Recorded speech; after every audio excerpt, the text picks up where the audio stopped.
till you figured it out. You know what I mean? There we go. Get through the other lip, past the other eye. And again, there's like a bit of a fat from the lip on the jaw that makes life a little bit harder. But there we go. Yeah. There we go. Otter number 4.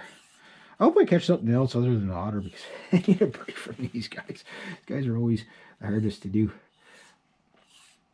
We'll just get them right down to the nose and get our thumb in where the lip is.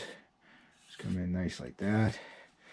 Keep the blood dripping away if there is any blood dripping. This one's an old otter. You see how banged up this guy is. He's missing. Some of his claws are missing. The bottom of his feet are all beat up. Well, bit up on the front paws. His teeth are ground down to next to nothing. But he's pretty small for an old otter. I guess he had stunted growth or something. I don't know. But it gives you an idea of the health of the otters.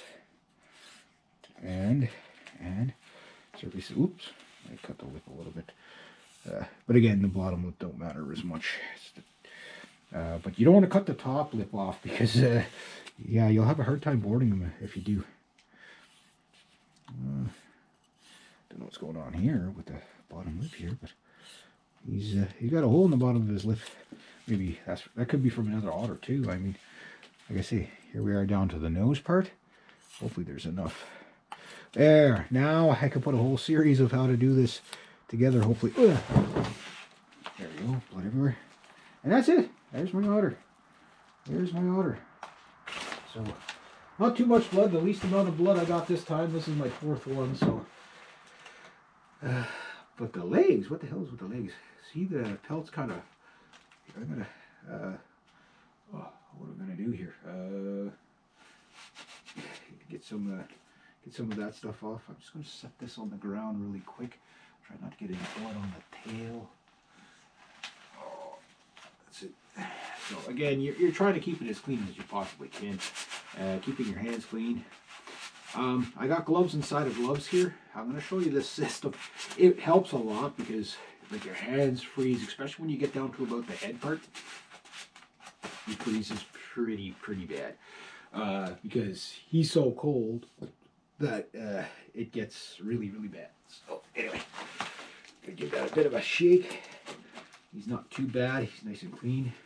He's got a little bit of ice on the nose there, so this here you can feel it freezing up already.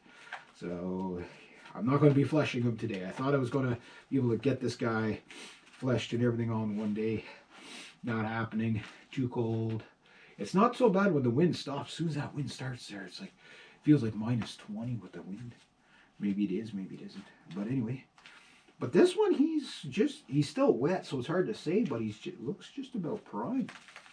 This is a nice otter. Very nice otter. He's not the smallest one, but he's just again, when he's wet like that, it's hard to tell, but he's certainly kind of frozen.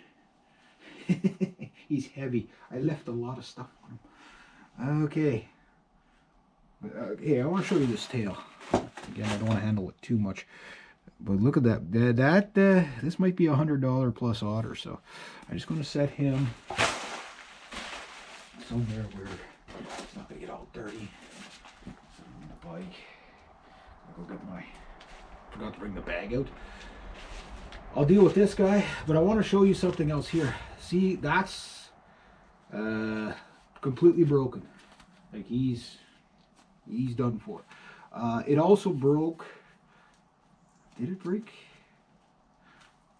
Yeah, right here. That's where the two jaws there, broken and broken.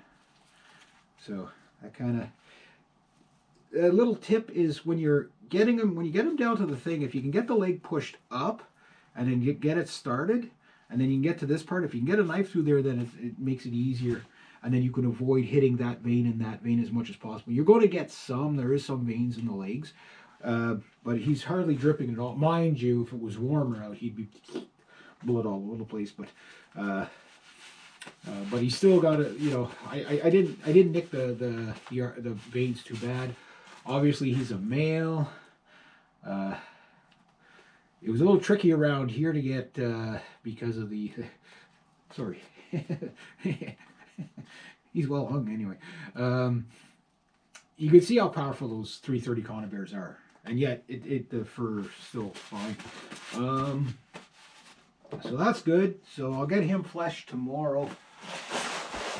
I'll probably, this is my kind of keep the dirt off him, so that way if the pelt accidentally falls, it falls on this. Keep the dirt off the. Plus also my dog. I don't want my dog, licking the blood and stuff like that, just in case there's something in it and whatever. So I'm gonna get him into the freezer bag, put him into the freezer. I guess I'll have to deal with him tomorrow.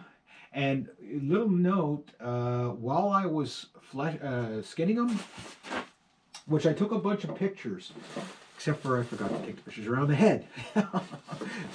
Again, it's hard to do everything all at once, guys.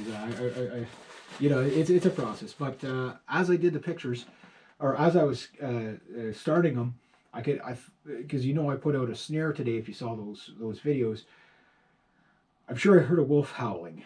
He didn't howl for very long, so maybe I'll be lucky. I'll have a wolf in there tomorrow morning. I could go back tonight, but I think this is about as much torture as I'm going to do to myself today as this guy, and that's it. I'm going to keep the skull, and I'll get him out in the light. I'm going to show you the condition of the skull, so you can. This kind of gives you an age of the animal. Funny is he's not all white on his head. He didn't look as old as he is, but when you look at his paws and you look at his jaw, you can tell that he's been around for a while. So anyway, I'm going to get that done. And I got him in the freezer. And that looks like it's going to be a prime pelt. That looks really nice on the tail there. His tail's perfect anyway. And when I get him cleaned up tomorrow, I'll kind of get an idea. So hopefully this otter is going to be over $100. And as long as I don't put any holes in him, it should be pretty good. So anyway, there we go.